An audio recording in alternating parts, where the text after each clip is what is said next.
Om Namo Bhagavate Vasudevaya. Om Namo Bhagavate Vasudevaya. Om Namo Bhagavate Vasudevaya. Narayanam Namaskritya Naram Chaiva Narottamam Devim Saraswatim Vyasam Tato Jayamudhirayet. Nashtaprayeshu Bhadreshu Nityam Bhagavata Sevaya. Bhagavati Uttama Shloke Bhaktir Bhavati Naistiki. Om Agnanatimirandasya Gnananjana Shalakaya. Chakshudunmilitam Medat.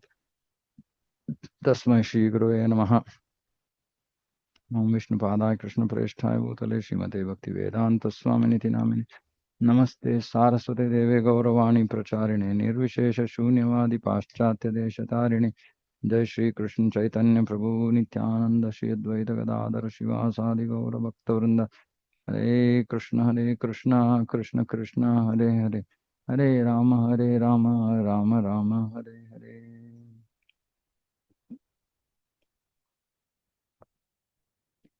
Okay, chapter 1.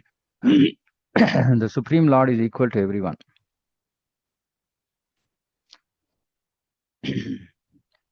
Virajo Vacha Samapriya Suhrid Brahman Bhutanam Bhagavan Swayam Indrasyarthe Katham Daityan Avadhid Vishamo Yatha. So after hearing the pastime of Rudrasura and Indra as defeat, etc. So Parikshit is asking question. King Parikshit inquired, my dear Brahmana, he is addressing Srila Shukadeva Goswami, the Supreme Person of Godhead, Vishnu, being everyone's well-wisher, is equal and extremely dear to everyone. He is equal to everyone. This is the question. How then did he become partial, like a common man for the sake of Indra and thus kill Indra's enemies?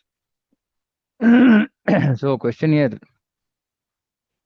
if Vishnu is equal to everyone, why did he become partial, like a common man for sake of Indra, and then Vritrasura was killed?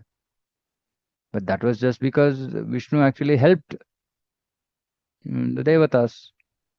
So Parikshit is asking, of course, he was not in doubt, but he's asking for clarification of general people in general, so that there is no misunderstanding. How can a person equal to everyone be partial to some and inimical toward others? So this is the question, big question actually. So this whole canto, pretty much the Narasimha Lila, is an answer to this question. In Bhagavad Gita, the Lord says, Samoham sarvabhuteshu name dveshosti na priyaha. Samoham sarvabhuteshu. I am equal to everyone. Name dveshosti na priyaha. There is no one who is dear to me, nor is there any enemy. Okay. In the previous canto, however, it has been observed that the Lord sided with Indra by killing the demons on his account. Hataputra aditish chakra parshni grahena vishnuna. So there's this verse in the previous canto. So the Lord sided with Indra by killing the demons on his account. Therefore, Lord was clearly partial to Indra, although he is the super soul in everyone's heart. So this Samoham Sarvabhuteshu is the super soul's position. He is equal to everyone. No one is dear to him. No one is an enemy. So he is even residing in the house of, in the body of a pig. Soul is extremely dear to everyone, and similarly, the super soul is also dear to everyone. Thus, there cannot be any faulty action on the part of the super soul. Yes, because super soul is neutral, Anumanta Upadrashtata, and he is not partial. Like I said, he's even in the body of a pig. The Lord is always kind to all living entities, irrespective of form and situation. Yet he took the side of Indra just like an ordinary friend. This was the subject of Parikshit Maharaj's inquiry. As a devotee of Lord Krishna, he knew very well that Krishna cannot be partial to anyone. But when he saw that Krishna acted as the enemy of the demons, he was somewhat doubtful. Therefore, he posed this question to Shukadeva Goswami for a clear answer. Now, Prabhupada is explaining why, we should not think like this, because this being partial is duality. Is a duality of this material world. So Prabhupada is saying, A devotee cannot accept that Lord Vishnu has material qualifications. So this duality is a material qualification. So we cannot accept that Lord Vishnu has material qualifications. Maharaj Parikshit knew perfectly well that Lord Vishnu being transcendental has nothing to do with material qualities. But to confirm his conviction, he wanted to hear from the authority Shukadev Goswami. So this was his reason. He knew that Vishnu cannot be affected by material dualities. He cannot have material qualities.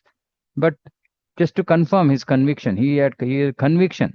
He had firm faith that no, Vishnu has no material qualities. But he is still asking from his guru to confirm his understanding. Srila Vishwanath Chakravarti Thakur says, Samasya Katham Vaishamyam. Since the Lord is equally disposed toward everyone, how can he be partial? Priyasya Katham Asureshu Pritya Bhavaha.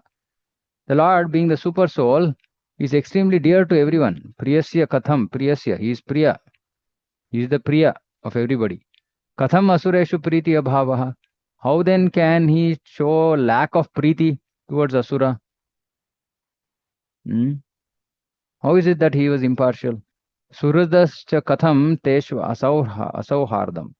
Since the Lord says that he is Suradam Sarvabhutanam, how could he act with partiality by killing demons? These questions arose in the heart of Parikshit Maharaj, and therefore he inquired from Shukadev Goswami. So whenever we have question, we should inquire. Submissively we should inquire, not in a challenging spirit. So Parikshit Maharaj is ideal disciple, so he's asking, how is this? I'm not able to understand like that. Nahi yasyartha suraganai sakshan nishreyasatmanah Naivasurebhyo vidvesho nodvegaschagunasya hi. Lord Vishnu himself, the Supreme Person of Godhead, is the reservoir of all pleasure. Okay, what is the word?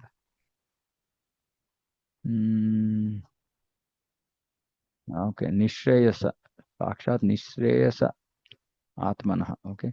So it's the reservoir of all pleasure. Therefore, what benefit would he derive from siding with the demigods? What interest would he fulfill in this way?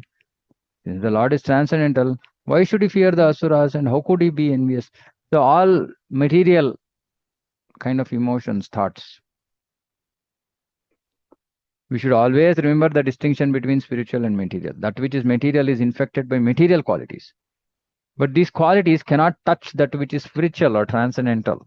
See, this also we have to understand, saying whatever material happiness, distress we are experiencing, the soul is not touched by these. But because of our ignorance, thinking that we are the body, we are simply getting affected, though we should not get affected. Krishna is absolute. Whether he is in the material world or spiritual world. It does not mean that, oh, he came to the material world, so he became influenced by material qualities. No, he is always absolute. Meaning he is beyond these dualities. When we see partiality in Krishna, this vision is due to his external energy. Meaning, because of Maya, we might see Krishna as partial. Otherwise, how could his enemies attain salvation after being killed by him? Krishna is not partial. See, there's a difference between being partial and being inclined. When Krishna is more inclined towards his devotees, it doesn't mean because of that inclination, he will be partial towards his devotees and, be envious or inimical towards some other jiva. No. He is just more inclined towards his devotees, that's all. But he is still partial. He is still impartial. So that's why here, Prabhupada is saying, if he was not impartial, how could his enemies attain salvation? Forget about enemies. How could Putana achieve a position of a nurse in Goloka? If he were envious, if he were inimical towards Putana, towards all the asuras, thinking, oh, they are my enemies, why would Krishna give them such exalted positions? So he is impartial. Everyone who deals with the Supreme Person of Godhead gradually acquires the qualities of the Lord.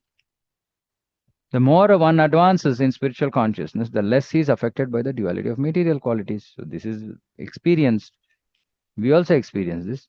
As we advance more in spiritual consciousness, the less we are affected by material things, material dualities. If this is true for conditioned souls like us, what about the Supreme Lord? How can he be affected by dualities of material qualities? Supreme Lord, therefore, must certainly be freed from these qualities.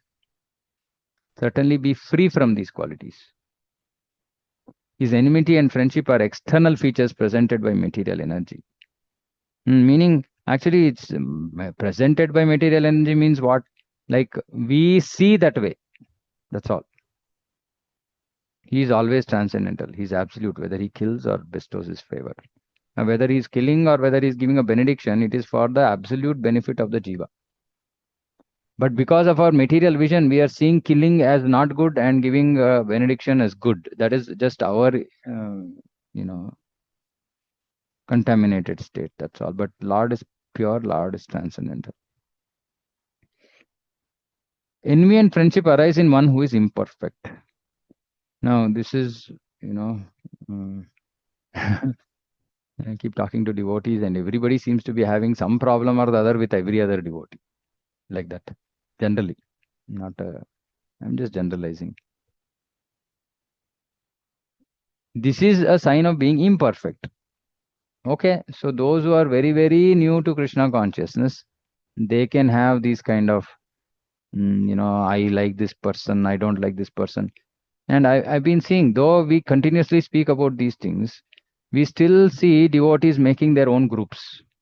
And their groups, mostly they are, um, they, they might be sometimes based on language. Could be like Kannada group, Hindi group, then Odia group. Then some people say, okay, I like this devotee, so I will associate with them. I don't like this devotee, so I will not associate with them. And even if devotees are right there in front, we don't have the humility to say Hare Krishna to people. I've seen this. This is very low, not very high class. It's not high class Vaishnava behavior. High class Vaishnava behavior is forgetting whatever differences one might have. Right? And we should understand those those dualities are just mundane, right? Like, just like there is no duality for Krishna in this material world, for a pure devotee also there is no duality in this material world. There is no enemy, there is no friend. Everybody is a servant of Krishna. So this feeling of envy, I don't like this person, I like this person, not person. Forget about person, it's whatever, external. I don't like this devotee, I like this devotee. Okay, I like some devotee more is okay. I don't like some devotee is not acceptable. Right? It is a sign of imperfection. It is a fallen state. It is a conditioned state. And all of us have to raise above. Right? So Prabhupada here is saying, uh, everybody, as we advance, we have to rise above these dualities. So sign of our progress is whether we are rising above these dualities or not. That is the indication of our progress. We don't need anybody external to tell us if we are progressing or not. We will know ourselves. We fear our enemies because in the material world we are always in need of help. The Lord, however, does not need anyone's help, for his Atma Rama. He says, Patram Pushpam Palam Toyam Yome Bhaktya Prayachati Tadam Bhakti Upahartam Ashnami Prayatatmanaha. If a devotee offers me with devotion a little leaf, flower, fruit, or water, I shall accept it. Why does the Lord say this? Is he dependent on the offering of the devotee? He is not actually dependent, but he likes to be dependent upon his devotee. He was a beautiful statement. He's not actually dependent, but he likes to be dependent. And this is his mercy. Hmm. Krishna just looks like he's hungry, he's afraid. He's not hungry, he's not afraid, but he likes to be like that. That is his love. Similarly, he does not fear the asuras, thus there is no question of partiality. So Prabhupada is trying to explain why we display partiality. We display partiality. One reason is because we need help. So we will be with those people whom we think will help us. And the others whom we think, okay, not required. See, just think about this. Suppose, say, we have some, bad relationship with some person, but for whatever reason, if suppose, say, we are dependent, heavily dependent on that same person for something, by force of circumstance, will we not forget our difference? We will forget it. We'll say, okay, it's fine. Why? Because we need something from that person. Otherwise, we will be however we want. We don't care. The Lord doesn't have any need to depend on anybody else. So why would he be partial? Mm. So we have to remember, Lord is anyway impartial. We also have to come to that state. That is a sign of purity. Sign of purity is when we don't have this duality of I like this, I don't like this. I even see some devotees saying that I like this prasadam, I don't like this prasadam. What does that mean? Meaning we are just eating for sense gratification. We are not honoring prasadam. Once prasadam is there, comes to you. Of course, unless it is some health problem, health related concern, which is okay. But otherwise, I like this, I don't like this, so I don't want to eat this. No. Prasadam is prasadam. When prasadam comes to you, you should honor it. Maybe you can't honor as much, maybe a little. Yeah, Prabhu. Hare Krishna, Prabhuji. Prabhuji, Yeah, sometimes there is the aspect of discrimination, right? yeah, So, how to understand that part? Because yeah, it is also said that although we should not disrespect devotees, yeah. but we should discriminate who Yes. is, right? So, then if we discriminate with some devotees, like, okay, if we have a group of devotees where we see that there is an advanced group where we want to associate with them, Hmm. and then there is another devotee uh, with whom we are discriminating. So how to say that? Is that also a sign of imperfection? No, no. Discrimination, acharyas are talking about discrimination. See, please understand, these are different things, right? Discrimination is the application of intelligence to say which is correct, which is not correct. That is discrimination. Okay. But envy and friendship are feelings of like Mm. and dislike, not correct and incorrect. Discrimination is about correct and incorrect. Envy and friendship is about like and dislike. These are two different worlds. Mm. So we So we discriminate, can, but we still respect everybody. yeah, yeah. That is what is expected. Not that we like somebody, we hate somebody. No. I associate Mm. with somebody because Shastra says it's better to associate with this kind of devotee. The other devotee I might not associate, but I will absolutely respect. Not that that devotee passes by me and I'm like just like blind. Yeah. Yeah, you're low class. So I'm not even like acknowledging your presence. You're so useless. I've seen devotees do things like Mhm. this. This is all extremely rude, non-Vaishnava behavior. It's okay if we think that somebody is not up to the mark. And that to see, we also have to understand whether do we have the real power to discriminate or are we just being biased? Yeah. Real discrimination is based on Shastra.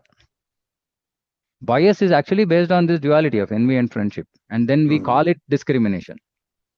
And we will attribute our own reasons for the discrimination, right? Which might not be real Yeah. at all. See, more actually, one thing we have all have to realize, as devotees, most of this world is in their own heads. It's in everybody's head, right? My vision of this world is in my head. Is meaning it's the way I think. And even after becoming devotees, we tend to continue to think in our head. Meaning, we s- we don't see the world from the vision of Guru Sadhu Shastra. We see the world from my viewpoint, me as this individual.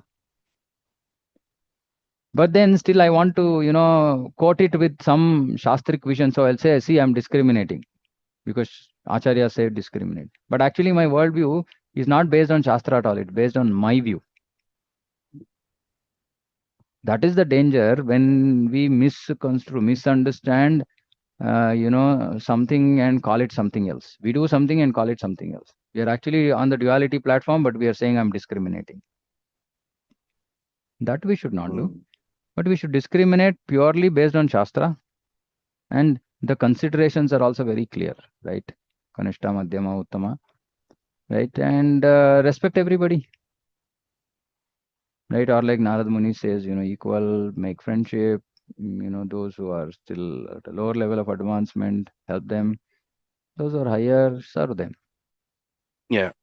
And also, Irrespective of whether you like it or not. See, this also I'm seeing, now slowly as I'm getting exposed to more um, different people and preaching and preachers. I see that some devotees, for whatever reason, okay, they like to hear from one type of devotee, but they completely like don't want to sit in the other person's class at all. mm, I said like this is not Vaishnava behavior at all. I mean, if that person is talking wrong, yes, okay, he's not shastric, he's not philosophic. I mean, philosophically correct. Some speculation, okay, fine. Respect the devotee, okay, then you don't hear. But unless you have very, very clear reasons why you don't want to hear from that person, it cannot be that, okay, I want to hear only from, some disciple of my Guru Maharaj. I have seen this. I don't want to hear from others. What is this? This is all like childishness. Everybody, anybody who is representing Prabhupada, who is representing our acharyas perfectly should be heard. What is the problem in that? yeah. Again, material thought process. So these kind And of things are not going to help us in discrimination. It's just going to create just dissension. That's all. yeah. And also, Proji, sometimes it might happen that the devotee to whom we are discriminating, that devotee Mm. also might have very good qualities. So Yeah, yeah. that devotee needs Correct.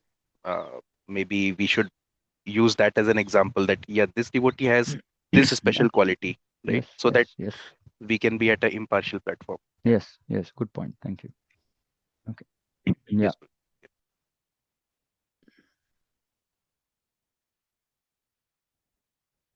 इति न सुमहाभागा नारायण गुणान् प्रति संशयः सुमहान् जातस्तद्भा तद्भवांश्चेत्तुमर्हति. O greatly fortunate and learned Brahmanas, he is glorifying his Guru. Whether Narayana is partial or impartial has become a subject of great doubt. Kindly dispel my doubt with positive evidence that Narayana is always neutral and equal to everyone. See, we are talking about positive evidence.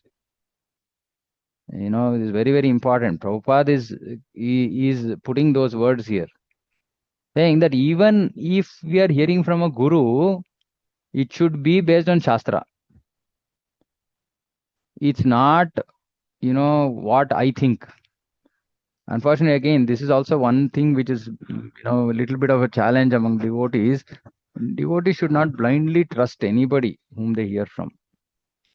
Which is why we should have read sufficiently to actually be able to, see between, philosophically accurate versus speculation. That is why sometimes I say I'm speculating because it is not based on anything that I have read. It's just maybe I thought this is an extension of my understanding, but it's not exactly written as it is. Because if there is no positive evidence for us, positive evidence is Guru Sadhu Shastra, mostly Prabhupada's books for us, and of course our acharyas also. But we should not just sometimes we hear from here there something we heard from some non parampara sources. We should be wary about stating them, and even if we state, we should clearly asterisk, right? You should say yes, see, this I've not heard from our this, or I've heard from this source, which is okay. Then people can decide whether they want to take it or not take it. So which is why we need to read Prabhupada's books again and again and again and again and again. Kindly dispel my doubt with positive evidence that Lord Narayana is always neutral and equal to everyone. Since Lord Narayana is absolute, his transcendental qualities are described as one, meaning there is no duality. That's what this means. Thus, his punishments and his offerings of favor are both of the same value. Essentially, his inimical actions are not displays of enmity toward his so called enemies. But in the material field, one thinks that Krishna is favorable to devotees and unfavorable to non-devotees. And Krishna finally instructs in Bhagavad Gita, Sarva Dharman Parityaja Mamekam Shanam Raja. This is meant not only for Arjuna, but for every living entity within this universe. So how can it be partial? How can it be favorable only to devotees? Because this is saying to non-devotees. Devotees are already in the surrendered platform. So this is telling to whom? To non-devotees. So how can it be unfavorable to non-devotees? That's what Prabhupada is arguing. Okay, so Shukadeva Goswami starts answering. It's a little complicated. Anyway, we'll try. Sri Rishiruvacha Sadhu Prishtam Maharaja Haresh Charitam Adbhutam. Haresh Charitam Adbhutam. Yad Bhagavata Mahatmyam Bhagavad Bhakti Vardhanam. Bhagavad Bhakti Vardhanam. Very beautiful. Giyate Paramam Punyam Naradadibihi Natva Krishnaya Munaye Katayishye Hare Katham. No. Shukadeva Goswami is saying, my dear king, you put before me an excellent question. Excellent. Sadhu, sadhu prishtam. Sadhu means very nice, excellent. Sadhu, sadhu. Somebody has done something good, not claps. Vedic culture is not clapping. Vedic culture is saying sadhu, sadhu. That is Vedic culture. Sadhu prishtam Maharaja. What? Why sadhu? Discourses concerning activities of the Lord in which glories of his devotees are also found are extremely pleasing to devotees. Harehe charitam adbhutam yat bhagavata mahatmyam. Bhagavata, the Lord's devotee, Mahatmyam, glories, what it will do? Bhagavad Bhakti Vardhanam. Such wonderful topics always counteract the miseries of materialistic way of life. Therefore, great sages like Narada always speak upon Srimad Bhagavatam because it gives one the facility to hear and chant about the Harehe Adbhuta Charitam. Wonderful activities of the Lord. Let me offer my respectful obeisances unto Srila Vyasadeva and then begin describing topics concerning the activities of Lord Hari. So discourses concerning activities of the Lord are extremely pleasing to devotees. And this is what we are expected to do. Discuss Hari Katha, Krishna Katha. And whenever we are discussing about the Lord, obviously there is discussion about Bhagavatas and the devotees also. And both are pleasing to, extremely pleasing to devotees. Not like only about the Lord. No, why we have to hear about devotees? And what do such wonderful topics do? They counteract the miseries of materialistic way of life. They give us pleasure, they give happiness. And they purify us. Krinvatam Sokata Krishna Punya Shravana Kirtanaha Hridayantastho Hebadrani Vidunoti Surutsatam Nashta Prayesho Bhadreshu Nityam Bhagavata Sevaya Bhagavati Uttama Shloke Bhaktir Bhavati Naistiki. Therefore, great sages, they speak upon Srimad Bhagavatam because it gives one facility to hear and chant about the wonderful activities of the Lord.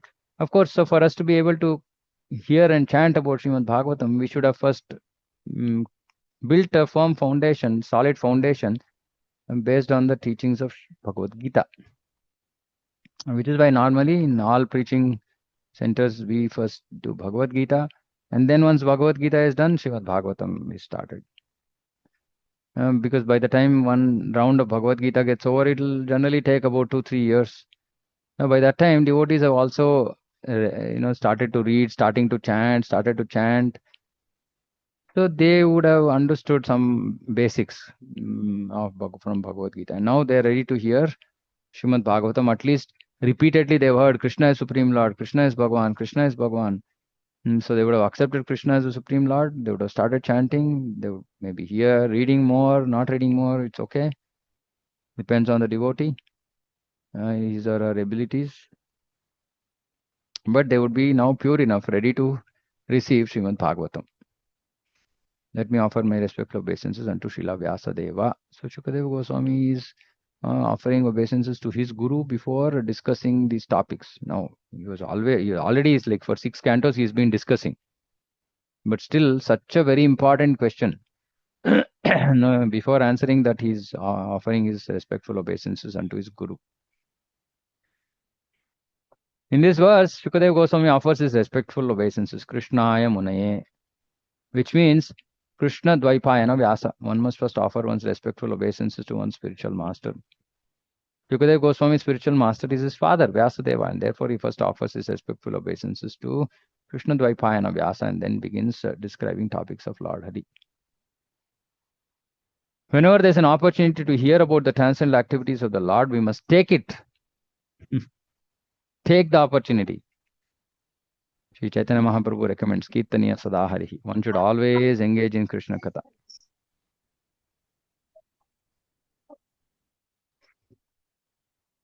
And by chanting and talking about Krishna and hearing about him, that is the only occupation of a Krishna conscious person. Now, we should also think about this. When we meet as devotees, how many times actually we end up talking about Krishna?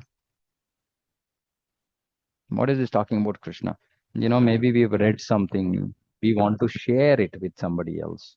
Maybe we read something, we are not able to understand it properly. This is what ideally we need to do. Or, yeah, we're directly talking about some service, some plans for some book distribution or some preaching, not some general katha. Oh, okay, how are you? How was your work? Okay, all that, some little talk is okay. 10 seconds over. Then, what next? Yeah, so we have to become more Krishna conscious so that even amongst devotees, it's not that devotees means we are just doing some chit chatting, right? We should do Krishna Katha. We should be talking about Krishna. Prabhupada is saying that is the only occupation of a Krishna conscious person. So in office we are talking nonsense, but that is okay because at the end it is being used in Krishna's service. So, it's okay. But when there is direct opportunity to engage in conversation, hearing, talking, chanting, it should be Krishna Katha. And slowly we should desire more and more to get relieved from that position of, having to talk some other nonsense, which is, post-grasta ashrama, etc. But we should move towards this occupation, only occupation of a Krishna conscious person.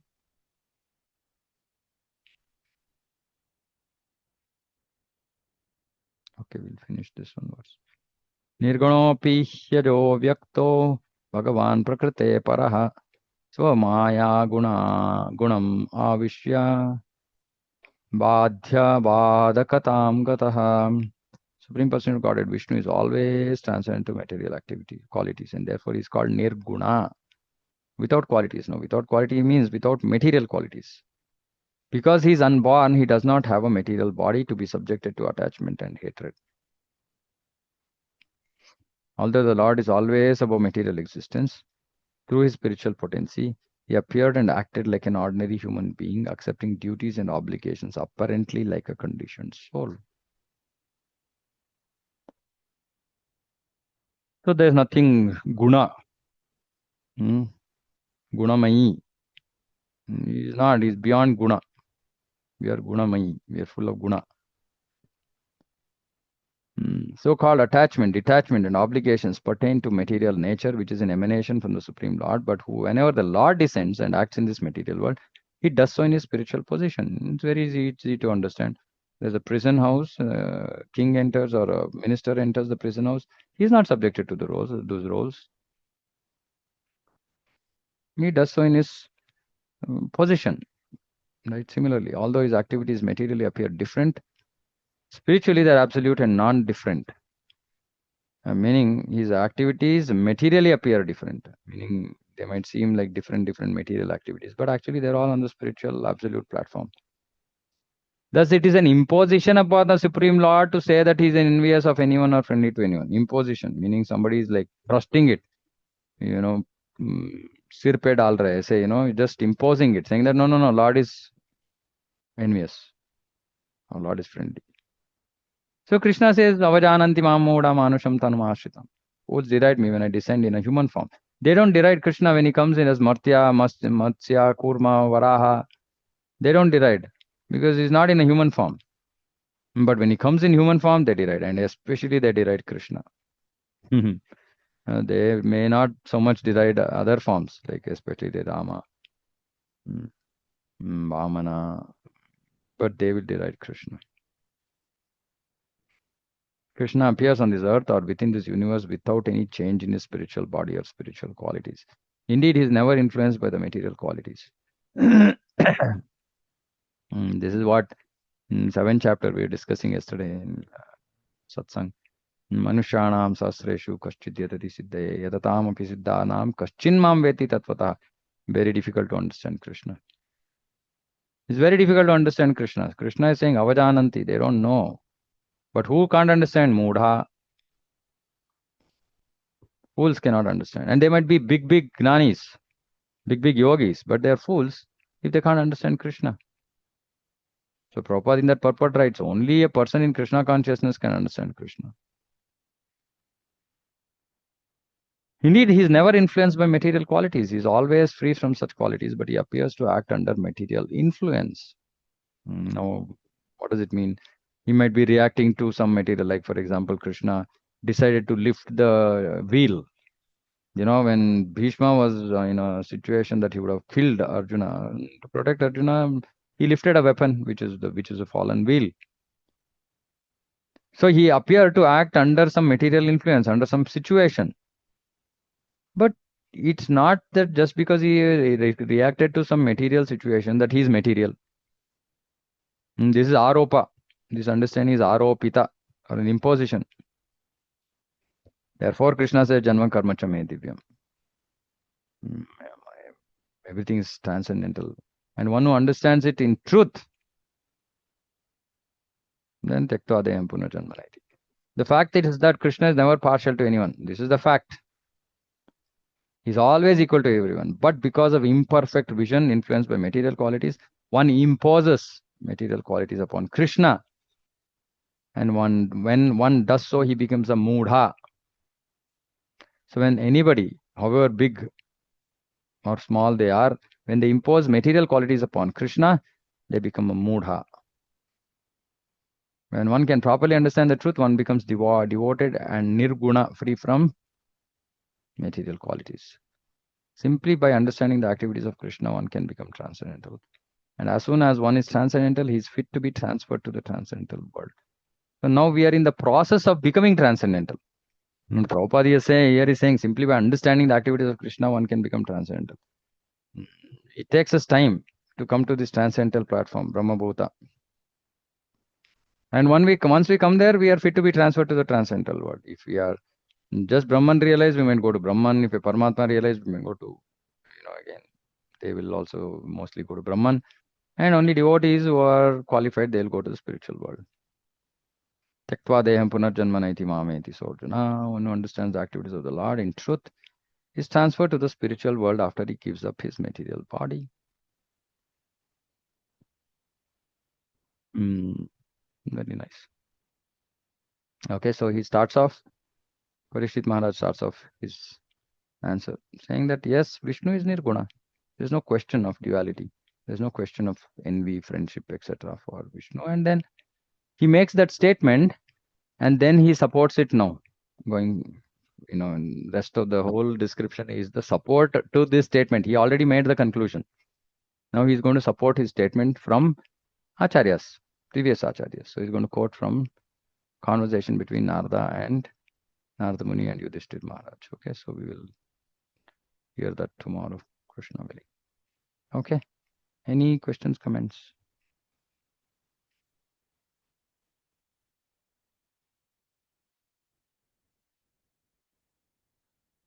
All okay? Hare Krishna Prabhu. Hare Krishna. Prabhu, yes. Now, Prabhu, like we say, we should follow Guru, Shastra, and Sadhu. Sadhu. Now, Yeah. Prabhu, sometimes if you're in certain situation, and I mean, okay, like now, and you have to make a choice. Who should you follow, the Guru or the Shastra? Actually, there should not be any difference between Guru and Shastra. No, like sometimes there are certain situations, like then how do you take the call, Prabhu? No. It is an apparent lack of understanding in possibly on our part, because if a guru is not following Shastra, then it is Utpata eva kalpate. Right? It can't be that Guru is not following Shastra. It's just that we don't understand how he is following Shastra. That is our problem. It's our lack of vision. So in such situations, we should inquire. So ideally, we should inquire from Guru. If we are in that situation, we should inquire, saying that, okay, how do we understand? Just like here, Parikshit Maharaj is asking, saying, how do I understand that this is actually? Please give some, help me understand with, evidence from Shastra that this is okay. We can ask in a humble state of mind. We can ask, not challenging way. But it can't be, and that's the whole idea of a bona fide. Why we use this word? Prabhupada uses this word bona fide. Bona fide means he cannot manufacture something. He is strictly following the previous acharya, right? With his Guru Sadhu Shastra. We have to understand it. There is a lot of gap in our understanding, knowledge, etc. So then, if we have some doubt, we should ask the person directly. Because we are never well. I'm not well versed with the Shastra so much. Yeah. So they say, oh, you're blind followers or sentimental followers. Then that's not That we should not do, actually. That we should not do, because Prabhupada himself saying that how do you know if a guru is bona fide or not? It should be based on sadhu. See, how does this work? Sadhus means parampara. Okay. Yes, So Prabhu. the whole tree is, or the sequence is, first comes Shastra, right? Then the sadhus who have been transmitting that Shastra, which is the parampara, right? Then the current sadhu in the parampara, which is the guru. So guru is following previous acharyas who are following Shastra. This is what it is, right? So we cannot now see, even Shastra says that one can give up a fallen guru. How do you know if a guru is fallen or not? If you have not read Shastra at all, or if you don't have association of course, we can't have access to previous acharyas.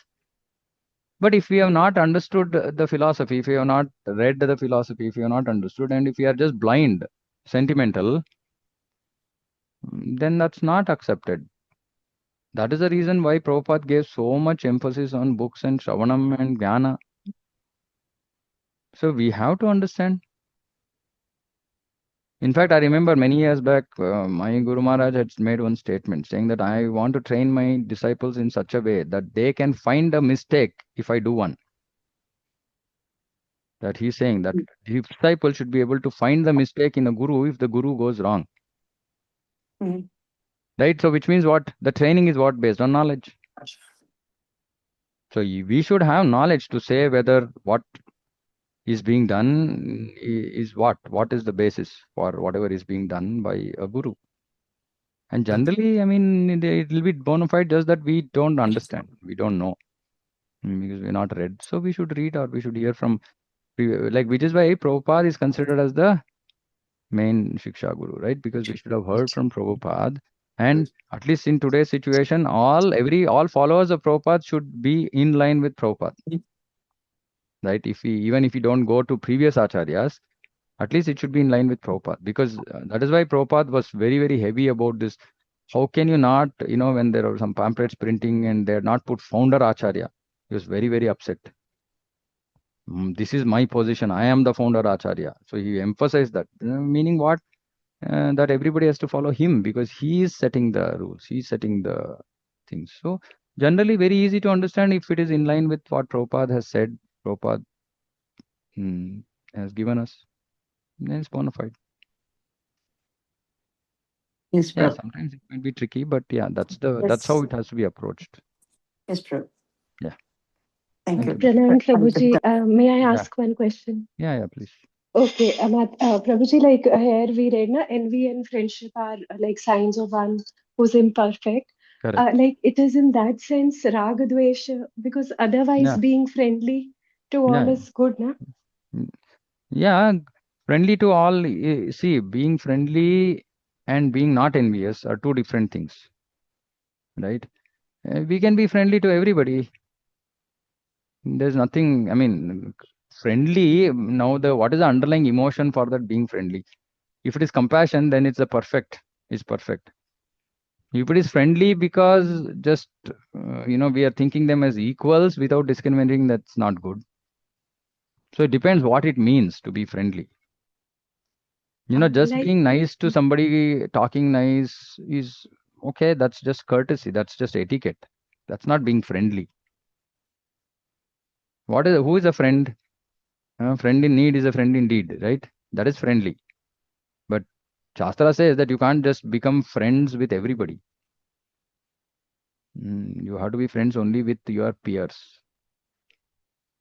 You can have a friendly nature, but you should respect superiors and serve them, and you should be willing to guide and instruct those dependent on you. But you can be friendly in your approach. That's okay. That's just a style of an individual. That's all. But not friendly in the true meaning of the term, which can happen only with peers. Is that okay, Ruchira Mataji? Yes, Prabhuji. Like in Bhagavad Gita, we read na Maitre Karna, which are all the like qualities, like Yeah. devotee is a friend to all living entities. That way, I was thinking that No, in that one friend is sense, compassion. You see yes, that is that friend compassion. is compassionate, not the Ye- friend.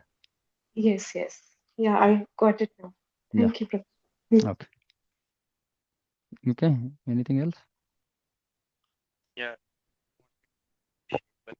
Uh, one comment from my side, maybe it's Yeah. relevant, that sometimes Mm. Guru also appreciates one of his disciples, and Mm. sometimes this confusion might come to other disciple that Guru is impartial, or partial or impartial, right?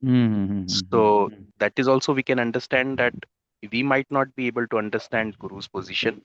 Maybe he is uh, giving inspiration to that devotee by praising, because that might be a Herculean task, while the other devotee will definitely be equipped with the necessary skills to execute. That's why Guru might not be needing to appreciate in public, and also No, this, it's much beyond that actually. It's much yeah, beyond that. yeah, See, Guru actually exactly understands our internal position. He exactly knows where we stand. Actually, this has been my personal experience with my own Guru Maharaj. That he knows exactly where each of us stand, and he will deal with us accordingly. And this is true about any Guru, right? Of course, not, yeah, it's true with any Guru actually, right? And irrespective of how many disciples they have, actually, Guru, because that connection is through Paramatma. Right, and because they are so surrendered, Paramatma directly, like Prabhupada says, right? Paramatma directly controls the senses of a pure devotee. So Paramatma will make them say something which is absolutely perfect. Now, it might also be, for example, say two devotees are sitting in front of Guru and Guru appreciates one. Now, this is a message for the other person also. Maybe the other person yeah, was expecting appreciation. This devotee was not expecting appreciation, and the Guru appreciates the person who was not expecting appreciation, just to teach the other devotees, saying that don't expect appreciation. great point. So, there are so many things. This guru disciple interaction is inconceivable for us. We have to just understand that it's the perfect dealing. Guru's dealing with a disciple is perfect, whatever it is. Now, I actually was in this for many years. I was confused. Exactly what you were saying. I was so confused about why my Guru Maharaj is dealing with me like this. Why is he dealing with others differently? And I came to know that is exactly what I required. And today I understand. And it took me like some 10, 12 years, or actually more, I would say, yeah, 15 years to understand Guru's dealings are perfect. Just that because of our material vision, we can't understand. And if we want to learn, if we have to learn, actually, in fact, this is another very important point, that whenever we are in the midst of, senior, superior devotees, always look for an opportunity to learn. Unfortunately, I'm seeing this also is lacking. Sometimes devotees just hang around, but they're not learning. They're not seeing what the other person is doing, what example he or she is trying to set. Is very, very important. We have to see that standard, what standards are being set, and we have to try and follow that. So Guru does that in every instance. So fortunate are those souls who are around, in and around Guru, observing every moment what the Guru is doing. And we should not have mundane vision, Yeah. right? So it's anyway long, a big topic. Okay. Yeah. Anything else? Anybody? Hare Krishna, Prabhu. Just adding on to what you just answered. Now, Yeah. like you said, it took you a long time to understand Yeah. why Guru Maharaj was like this. Suppose a person in your another person just gets fried and goes, "तो क्या होता है Yeah. प्रभु?" फिर उनका तो No, you should not get fried. No, as in, but we are. I mean, sometimes yes, you say, "Oh, you've come here for love." I've seen so many. I've come here for love, and then in the temple, on the but that same is thing all happens, sentimental. and they प्रभु शुरू में तो सब sentimental से ही आते हैं ना. हाँ, so गुरु तक मत जाओ ना उस sentiment के साथ. So that is our work. You I know, it knew is you'll our give. work to, I knew you'll give me this answer. yeah, I it is our somewhat. work, right? No. So, No, I somewhat. My Prabhu told me ये answer आएगा मत पूछ. I said नहीं मेरे को जरा doubt clear करना है because we see, all go through that phase and we sometimes really craving कि भी हाँ attention मिले ये मिले no, see, होता Mataji, है. one thing I want to say. See, if it is a genuine need of a devotee, Guru will reciprocate. हाँ. You know, if it's a need, as in if the see this why I'm saying that Guru exactly knows what is required for that disciple's spiritual progress, not just disciple, anybody, right? You know, I have seen in my own experience the kind of reactions I never got from my Guru, he gave to others, right? Why? Because then I realizing that they needed it. I was not expecting that from my Guru, right? And he didn't give me, but he gave it to others, and I used to wonder. That's why I said it took me 15 years to understand what is a position of Guru and how perfect their dealings are, right? If somebody really is in need of that, and Guru knows that by doing this person is going to make spiritual progress, he will give that. But I'm saying the point is also about how much we represent our gurus and acharyas, right? So we also have to learn these things, and which is why, you know, being in the position of a preacher, leader, etc., is very, very challenging because we can't bring in our personal agenda, personal behavior into the picture, right? We have to bring the instructions, the guidance of the acharyas, you know, which is why preaching is not easy job. So yeah, sometimes we might also show that to make up for it. For example, you know, somebody is wanting to meet Guru, but they're not able to, right? Now, then we make the effort, we console them, we comfort them, you know, and we might try to make all the efforts required to give that, you know, one meeting that that certain devotee wants with a particular Guru and so on and so forth, right? So we can try and, you know, cushion the devotee, so to speak, right? Because sometimes it is not practically possible, right? Like you might not be able to spend that 30 seconds in front of a guru, and you know, maybe then we will go out of our way to figure out something, right? That's the mercy of a devotee. But we also have to give knowledge to people also, right? See, we can't, if somebody is sentimental, we also cannot remain on the sentimental platform with them. We will support their sentiments as much as is possible, but we'll also give them knowledge so that we can pull them out of those sentiments, you know, slowly, steadily, such that, you know, it's not like a rude shock for them. So yeah, various things depends on the individual, depends on the situation. You know, can't generalize, but yeah, generally these are the thoughts coming to my mind. 100%, Prabhu. Can I be? Yeah, Yes, Anukul yes. Prabhu is the right It is a person to dependent. speak on this. He will be dealing with this all the Actually, I time. don't know why she asked. No, Yeah. Prabhu. You are the right person to answer because she does not take it my answer correctly. Actually, she knows because it depends on how your relation with Guru, and you cannot copy that.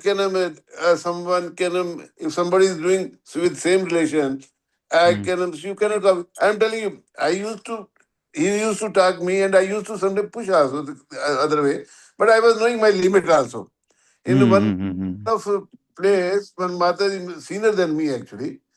She tried to push Guru Maharaj, which way she thought okay, I am doing. I immediately shouted at him back. But I am your guru, you are not my guru. Don't try to become my guru. So that does not, you see, while when we are talking to Guru, we have to see our position and how he reciprocate with you, then you can speak those things. Otherwise, you have to be okay, he's your guru, that's what you have to send it, that's all. Matter ends there actually. Yeah. It requires a lot of, yeah. Yeah. Anukul Yes. Prabhu was very fortunate to serve his Guru Maharaj. So Yes. yeah, he's Yeah. speaking from his experience. Thank you, Prabhu. Yeah. Thank you, Okay. Prabhu. Hare Krishna. Thank you. Okay. Thank you all for joining. So we'll conclude here. Okay. Srimad Bhagavatam ki jai, Jagat Guru Srila Prabhupada ki jai. Vancha kalpatarubhyashta kripa sindhubhyo cha patitanam Mannamananta Koti Vaishnava ki jai. Hare Krishna. Hare Krishna.